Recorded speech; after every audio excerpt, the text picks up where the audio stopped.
The desert does not forgive. Under the weight of the sun, the land itself seems to hold its breath, waiting for the weak to stumble, waiting for the careless to collapse. The sand stretches endless, the sky presses down heavy, and every shadow hides heat rather than mercy. It was into this unforgiving world that Clara May found herself cast, not by accident, but by the choice of the very man who had vowed to stand by her for life. Clara had not been born into wealth or comfort. She grew up in a small wooden house on the edge of the Texas plains, her father a struggling farmer and her mother a woman who carried more burdens than joy.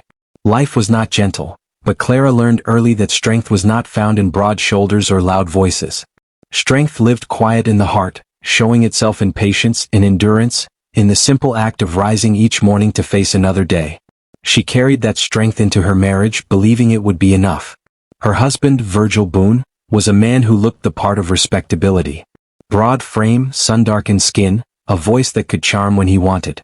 But beneath the charm was bitterness, and beneath the bitterness was cowardice. He was not cruel with his hands, but with his silences, with his disregard, with the way he let disappointment rot into blame. 4 years Clara endured, believing she could soften him, believing her love could be enough to fill the emptiness in him. But the day came when Virgil's bitterness hardened into something darker. The farm had failed, the cattle had died in a drought, and debts pressed heavy on his back. Instead of facing it with grit, he chose escape. He told Clara they were moving west, across the desert, where new land and fresh beginnings waited. She believed him. She packed what little she had, mounted the wagon, and followed where he led. The journey was hard from the start. The sun burned, water grew scarce, and Clara's hands blistered from handling the reins. Virgil grew more silent with each passing mile, his eyes restless, his jaw tight. Clara asked if he was well, if they should turn back, if he needed help. He gave no answers.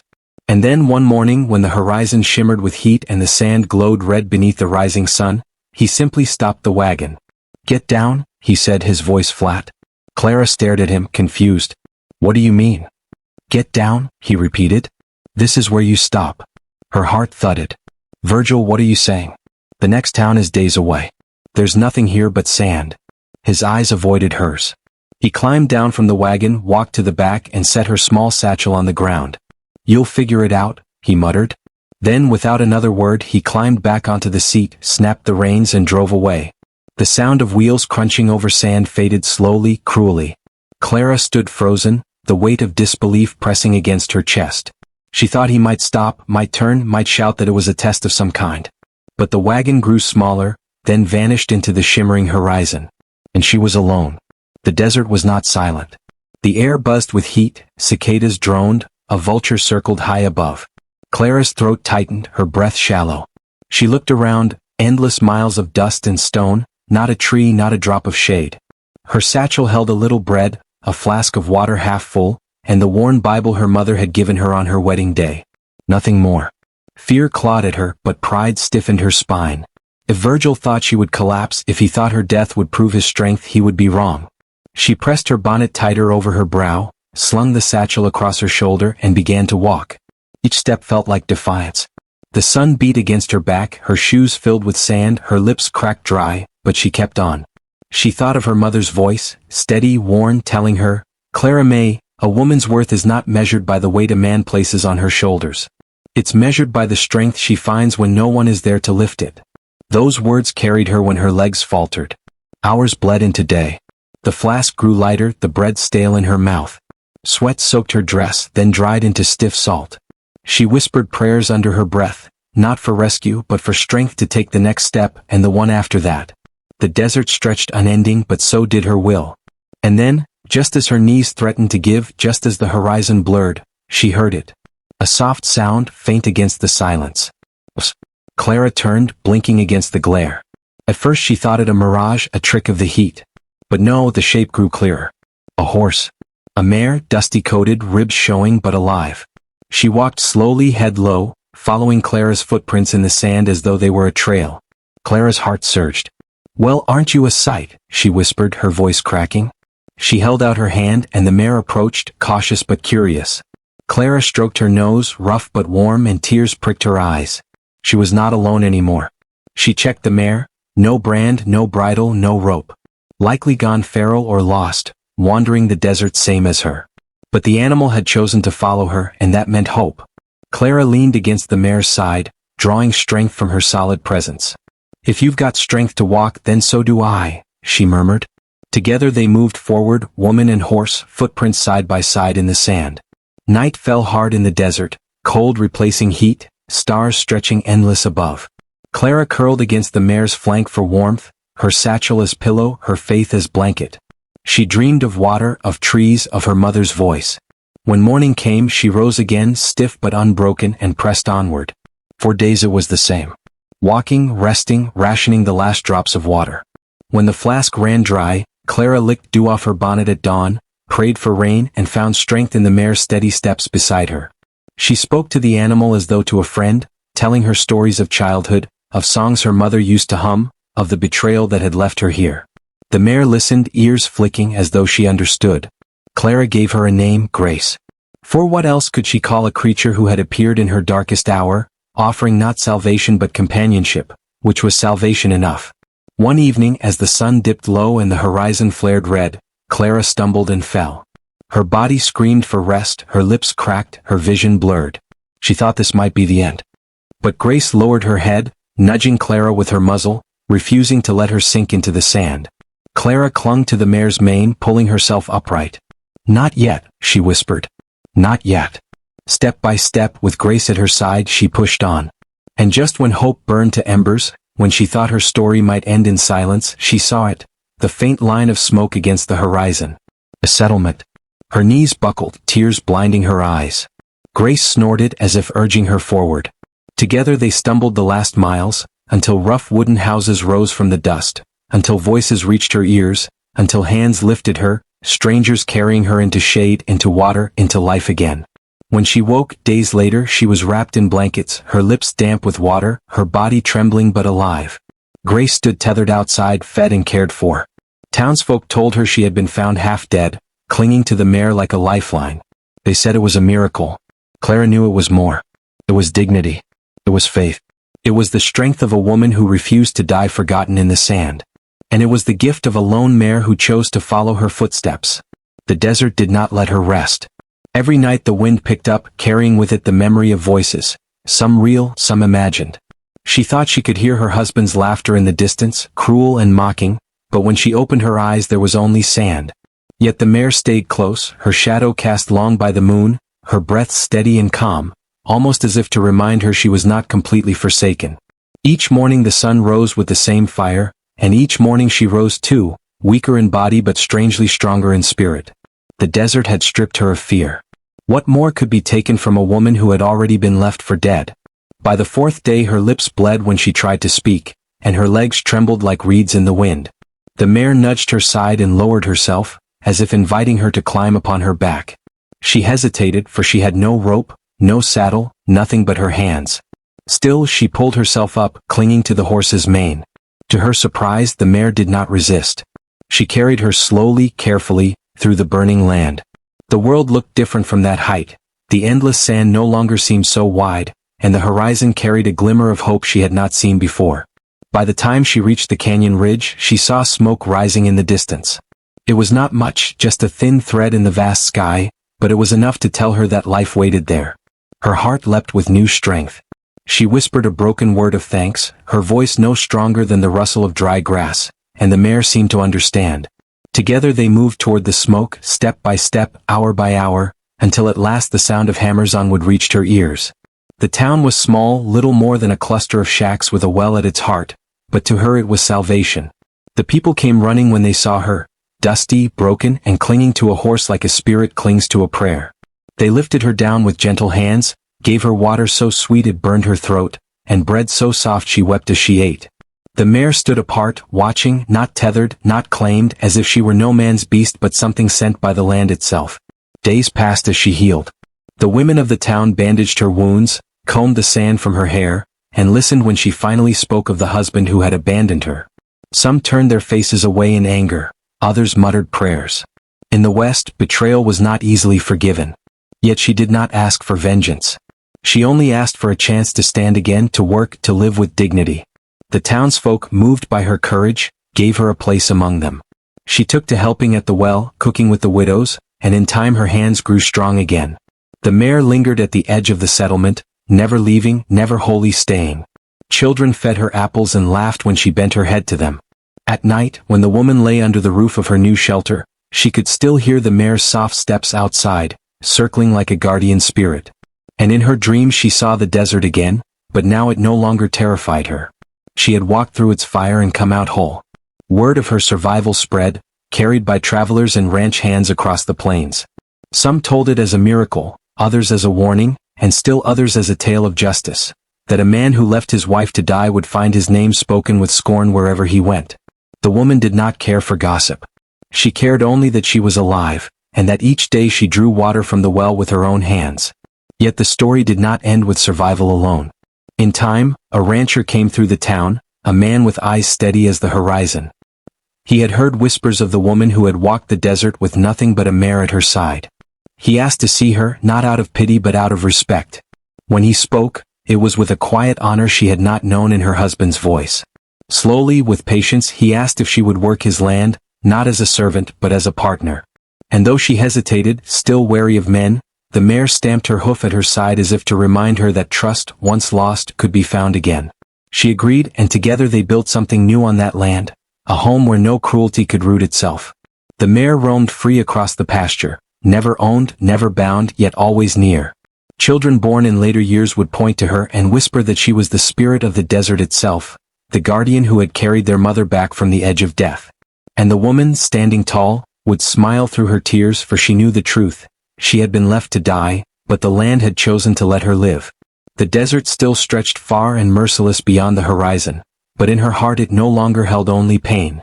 It held a story of courage, of dignity reclaimed, and of a strange, faithful mare who had followed her footsteps when no one else would. And so her life became more than survival.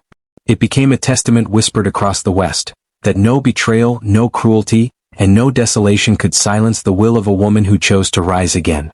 The West had a way of keeping its books balanced. A man might think he could run from his deeds, but sooner or later the land itself would remind him that nothing stays buried forever. Her husband, the one who had left her to die in the desert, thought he could slip away unnoticed. He drifted from one camp to another, gambling in saloons, taking wages on ranches and leaving before the work was done. His laughter grew hollow, his eyes restless. Folks who met him spoke of a man who never slept sound, who flinched at shadows and drank hard to quiet the voices in his head. Word traveled faster than he could, and everywhere he went whispers followed, "That's the man who left his wife to die." At first he tried to deny it. He told anyone who'd listen that she had run off, that she couldn't handle frontier life. But men who had seen her alive, standing strong in that little town by the canyon, called him a liar. They told the truth around poker tables and campfires, until his name became a curse. In the West, betrayal of kin was worse than theft, worse than cowardice. It was a rot that no community wanted to harbor. Back in the town where she had been saved, life slowly settled into rhythm.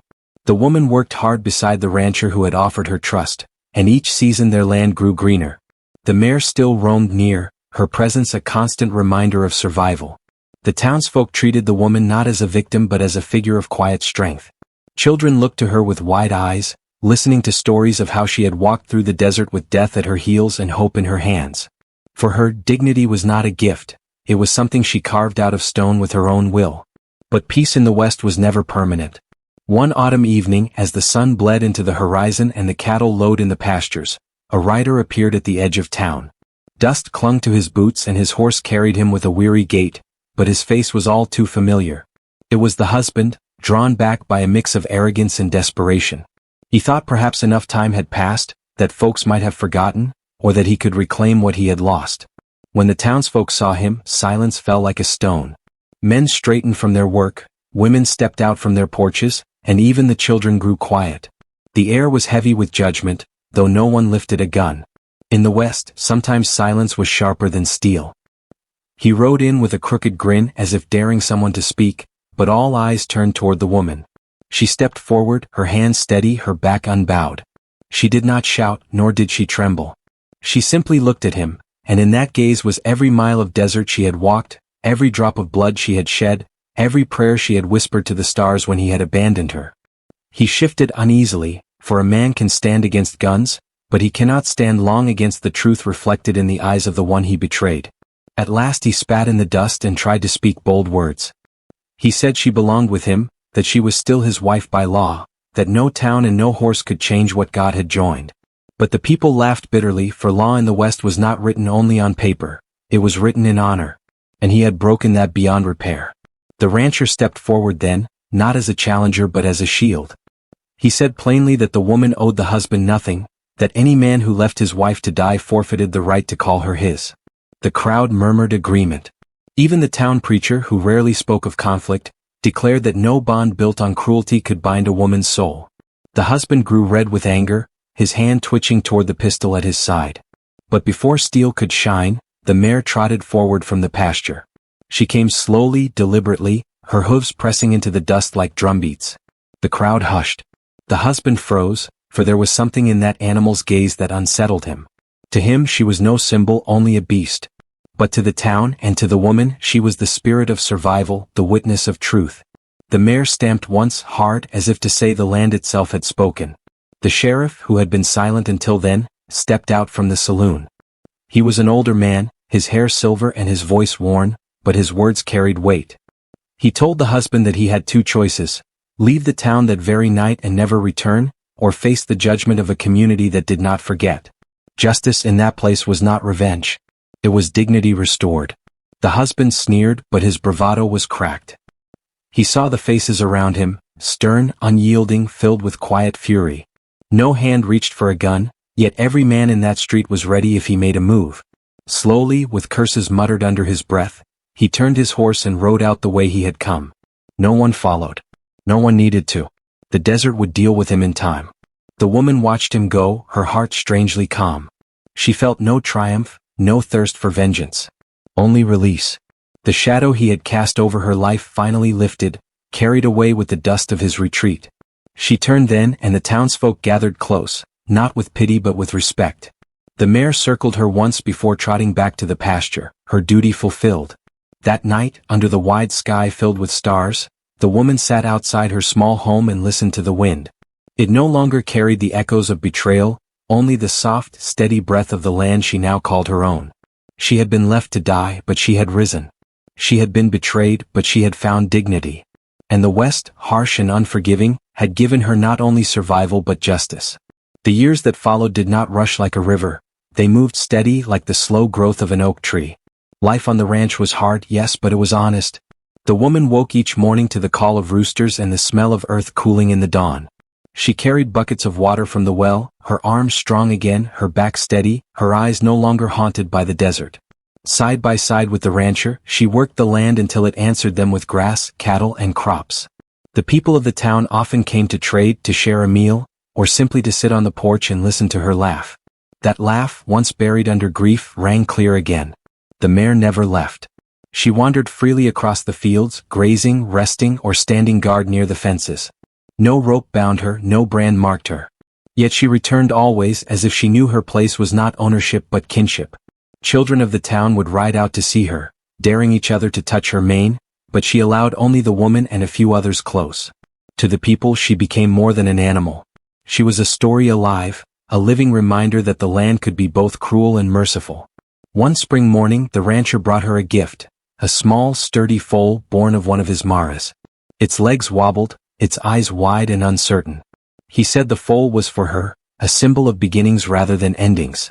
She wept then, not from sorrow but from a joy she had thought forever lost. She raised the foal with patience, teaching it kindness as the mare had once taught her courage. Watching that young horse grow gave her a sense of something larger, something lasting. The community too leaned on her. When widows lost their way, they came to her for guidance. When young girls feared their worth was bound only to marriage, she told them her story, not in bitterness but in pride. She said a woman's strength is not measured by the man beside her, but by the ground she claims beneath her own feet. Her words carried weight because they were carved from her life itself. Slowly she became a figure of quiet leadership, not elected, not appointed, but honored by those who had seen her walk through fire and rise again. The rancher, though steady and strong, was not without his scars. He had lost family in old wars, carried grief like a stone in his chest and trusted few. But with her he found peace. Their bond grew not from haste but from seasons spent side by side, fixing fences, herding cattle, and sharing silence beneath the stars. In time, love came to them, not the fierce flame of youth but the steady warmth of a hearth. When he asked her to be his wife, he did it without grand speeches, only a simple truth, that life was shorter than they liked, and he wished to spend what was left walking beside her. She accepted not because she needed him but because she chose him freely. That choice was her dignity. The wedding was held in the town square. Folks came from miles bringing pies, music and laughter.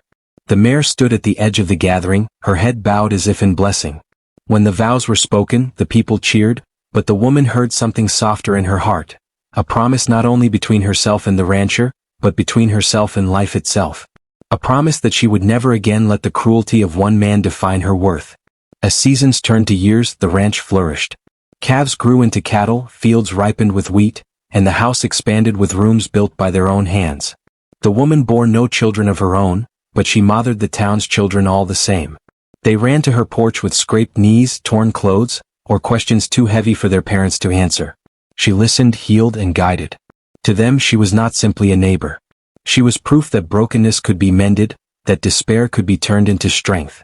One evening, as twilight spread purple across the sky, an old traveler stopped by the ranch. He was thin, his beard gray, his eyes tired. He asked for water and she brought him a full pail. As he drank, he studied her face. Finally, he said he had once met her husband years back in a gambling hall, alone and broken, speaking bitterly of a woman who had shamed him by surviving. The traveler told her the man had wandered into the desert drunk one night and never returned. Some said coyotes found him. Others said the sand swallowed him whole. She listened quietly, then thanked the traveler for his honesty. That night she sat on her porch under the stars. She felt no triumph, no vengeance. Only a deep, solemn peace. The desert had claimed what it was owed and she was free. The mare grew older as the years rolled on, her coat silvering, her steps slower. But even in her age she remained noble.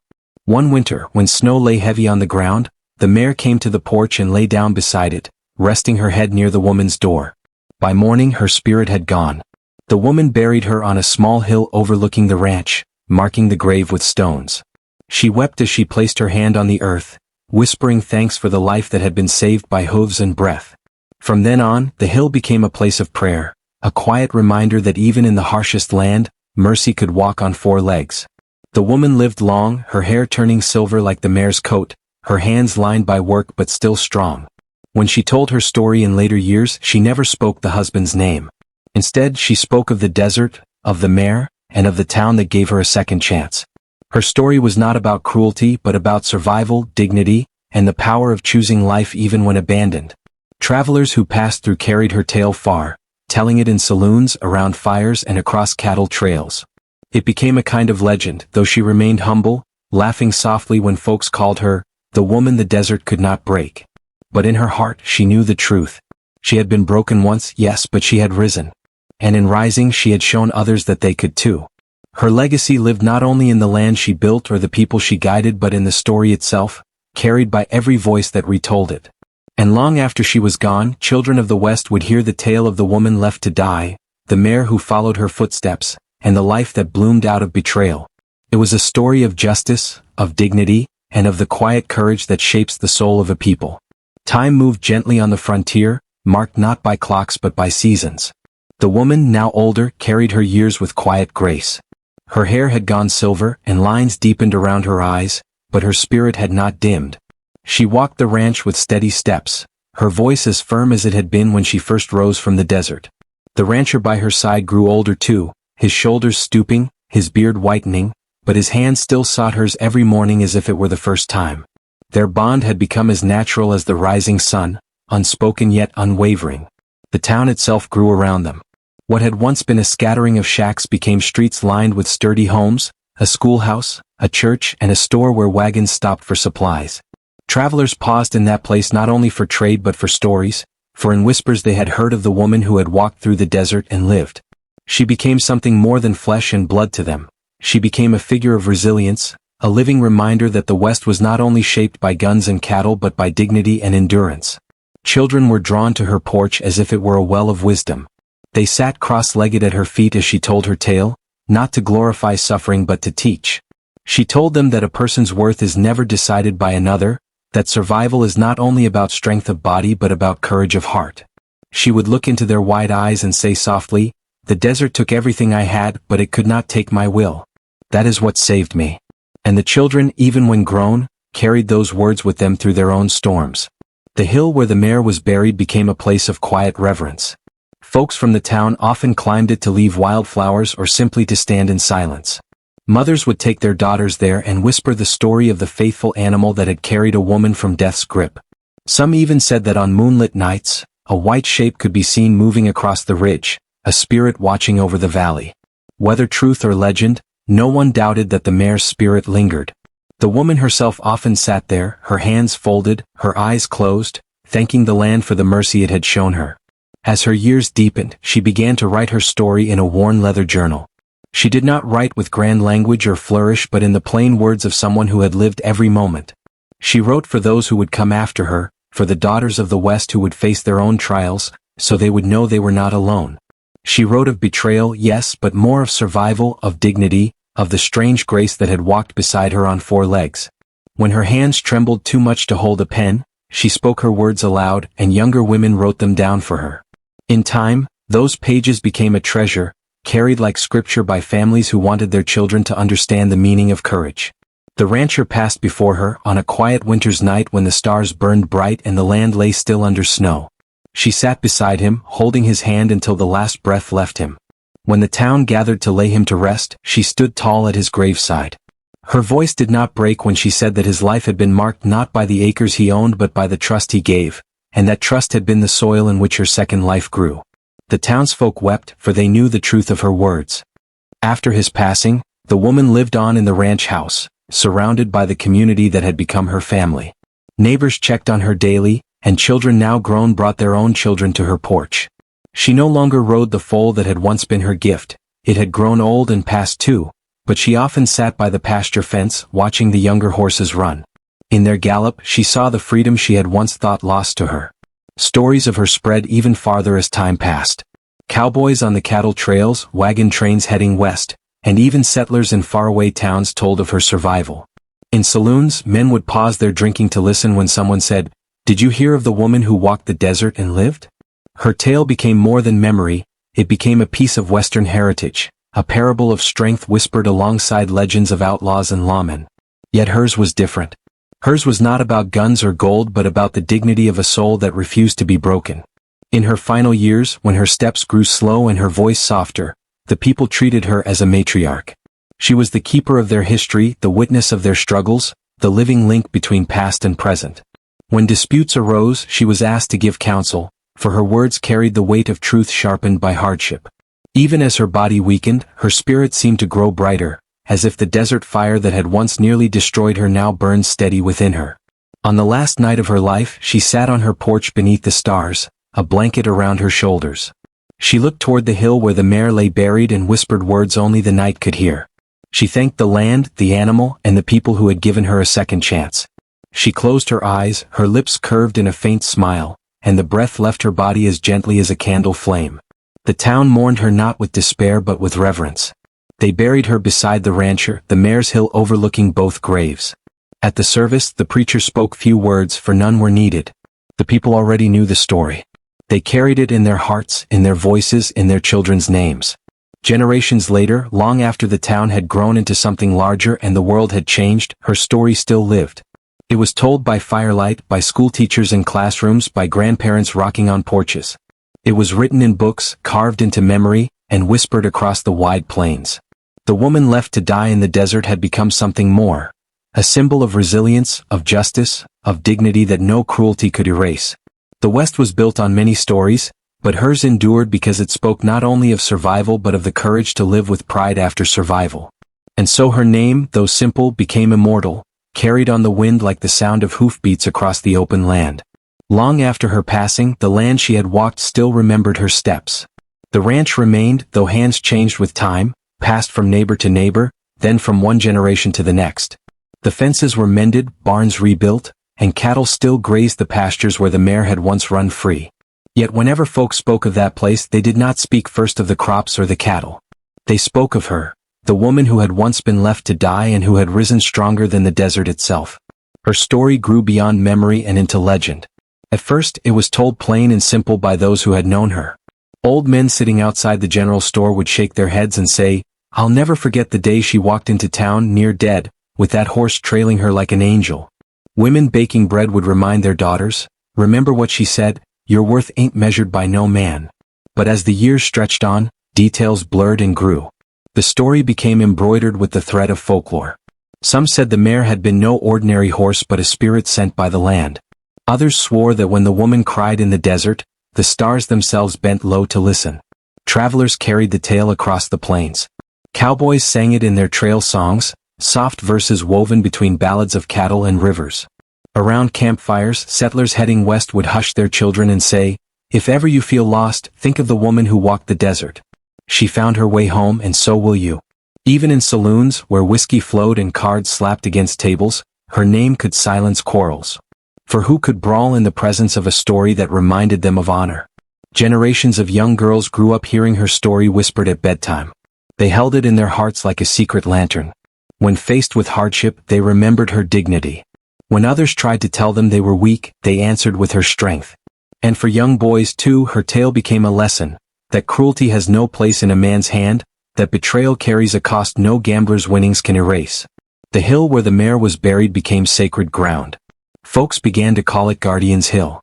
Families took journeys there on Sundays, leaving flowers or laying their hands on the stones.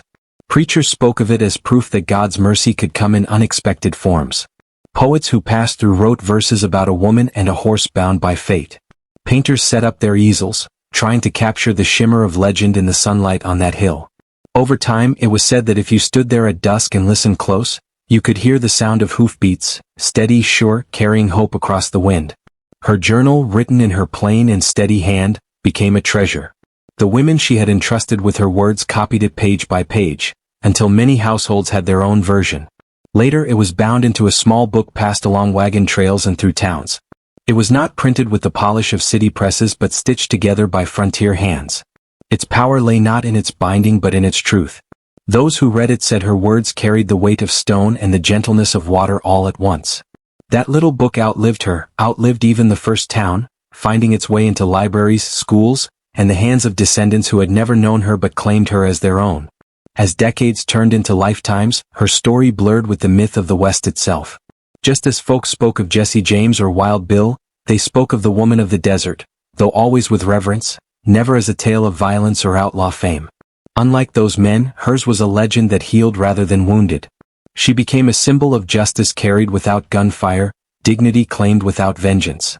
In her name, communities told their children that no cruelty can destroy the spirit of one who refuses to bow. When the railroad came and towns grew busier, her story traveled farther. Newspapers published short pieces about her, calling her a heroine of the old frontier. Writers in distant cities painted her as a figure almost too strong to be real. Yet those who lived near the ranch knew better. They remembered her laugh, her steady hands, her soft words spoken to children. They said the truth of her life was greater than any legend could capture. The desert, too, remembered. Travelers crossing its vast silence sometimes said they felt a presence watching over them. A lone rider swore he had seen a white mare appear at his side during a sandstorm, guiding him back to the trail before vanishing into the night. A family lost without water claimed they dreamed of a woman's voice urging them forward until they found a spring. Such stories, impossible to prove, only deepened the belief that her spirit had become part of the land itself, woven into the dust, the stars, and the hoofbeats of unseen horses. As generations passed, her name faded from records as names often do. But the legend remained. Parents told it without needing to remember dates or details. All they needed was the truth at its heart, that dignity is stronger than betrayal, that courage is greater than cruelty, and that even the harshest desert cannot break a soul that chooses to rise. Her legacy lived in the quiet strength of women who refused to be silenced, in the steady hands of men who chose honor over pride, in the laughter of children who ran across the fields of the West without fear. And though the world changed, though trains replaced wagons and towns grew into cities, her story still moved like wind over the plains, unseen but always felt. The West is filled with tales of blood and greed, of men chasing gold and glory. But hers was different. Hers was a story of survival turned into song, of pain turned into pride, of abandonment turned into belonging. And long after the cattle herds dwindled, long after the saloons closed their doors, her story endured, because it spoke not only of a time or a place, but of the unbreakable dignity within the human heart. And so the legend lived on. The woman left to die in the desert, the lone mare who followed her steps, the ranch she built, and the community that held her, all became threads in the vast tapestry of America's old frontier. To this day, when the wind sweeps across the empty land and the stars blaze above, some still say you can hear her footsteps beside a horse's steady trot, reminding the living of a truth too deep to forget. You may be abandoned, but you are never alone.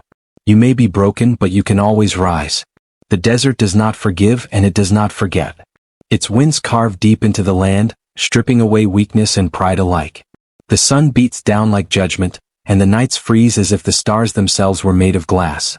To be abandoned in such a place is to be sentenced, for the desert does not know mercy. It was here, on a stretch of barren earth where nothing but cactus and bone dared to linger, that a woman's life was traded away. Her husband had once sworn to love her, to guard her, to stand at her side through all trials. But the frontier has a way of showing what vows are worth, and his were worth little more than dust. He led her far into the wild, with words smooth as river stone, telling her they would find a new place to start again. She followed, trusting, carrying what little hope she had left in her heart. But when the wagon wheels slowed and the silence grew heavier than the air itself, she knew something was wrong. He left her there, beneath the unyielding sun, with nothing but a torn canteen, a ragged shawl, and the bitter taste of betrayal. No words of goodbye, no glance backward, only the sound of boots retreating until even they were swallowed by the desert. She stood in that empty place, her heart pounding against ribs that already felt like a cage. The desert stretched before her, vast and cruel, and for the first time she understood what it meant to be utterly alone. Hours passed. The heat burned her skin, lips cracking as her last drops of water dried. She walked because standing still meant death, each step heavy, each breath like fire in her chest. Memories clawed at her, her mother's gentle hands, the laughter she once shared with neighbors before life turned sharp, the wedding vows whispered beneath a summer sky. She thought of those things to keep her feet moving. Yet with each mile, despair whispered louder. As the sun began its cruel descent, shadows stretched across the sand. Her legs buckled and she fell to her knees, her shawl slipping from her shoulders. She pressed her forehead to the ground, the grit of the earth biting into her skin. Her voice cracked as she prayed, not for rescue, not for vengeance, but simply for the strength to take one more breath. It was then that she heard it. At first she thought it was a trick of her mind, a soft, steady rhythm like the beating of a drum. She lifted her head, squinting into the burning light. Out of the haze, a shape appeared, graceful and sure-footed. A mare, wild and unclaimed, walked toward her. The horse's coat shone pale against the dying sun, mane tangled from the wind. She stopped a few paces away, ears twitching, eyes steady and unafraid. The woman thought she was dreaming, some final mercy granted before death. But when the mare stamped her hoof and snorted, the sound was as real as the earth beneath her. With trembling fingers she reached out. The mare stepped closer, lowering her head, until warm breath touched the woman's skin. Tears welled in her eyes as she whispered words she didn't know she still had. "Don't leave me too." The mare did not leave. She lingered, circling as if guarding her. And when the woman rose, unsteady, the horse followed. Step by step, they moved together through the desert, the abandoned wife and the lone mare, two souls bound by circumstance. Night fell cold and sharp, stars sprawling across the sky. The woman lay curled against a stone, shivering. She feared she would not live to see dawn. Yet the mare stood nearby, her presence a quiet shield against the loneliness that threatened to crush her. Somewhere in the darkness, a coyote howled. The mare lifted her head, ears flicking, and the sound faded into silence. The woman closed her eyes and for the first time since being left behind, believed she might not die alone. Days blurred. Hunger gnawed, thirst scorched, yet still she walked. The mare kept pace, sometimes trotting ahead as if to lead, other times lingering behind as if to watch over her. When the woman collapsed again, too weak to rise, the mare pressed close, nudging her with gentle insistence until she found the strength to stand. Their bond grew in silence, forged by survival and need, but tempered by something deeper, a recognition as if the desert itself had brought them together. On the fourth day, when her vision swam and her knees buckled for what felt like the last time, she saw it, faint at first, then clearer. Smoke rising in the distance. A settlement. With the last shred of strength, she stumbled forward. Her feet bled, her throat burned, but she clung to life with the stubbornness of one who refused to let betrayal be the end of her story. The mare walked beside her, each hoofbeat a reminder that she was not alone. She reached the edge of town at dusk, collapsing in the dirt street. Folks gasped, rushing to her side. They carried her into the saloon, where lamplight glowed warm against the wooden walls. Hands gave her water, bread, a blanket to chase away the chill of near death. She drank, each swallow a miracle, each bite a victory. But when she looked toward the door, her first words were not of thanks. They were of fear. "Don't let the horse leave." The townsfolk glanced at one another, confused, but when they stepped outside they saw her, the pale mare standing sentinel in the street, head high, eyes watching. She had followed the woman into the world of men and refused to leave her side. The townsfolk spoke of it for years after, how a horse and a woman walked out of the desert together, and how no one who saw it doubted that something greater than chance had bound them. But survival was only the beginning. For in that town, whispers traveled fast, and betrayal never stayed hidden for long. The woman's husband had thought to rid himself of her in silence, but the West has a way of turning cruelty into legend. And once her strength returned, she vowed that her life would not end in shadows. Her story had just begun.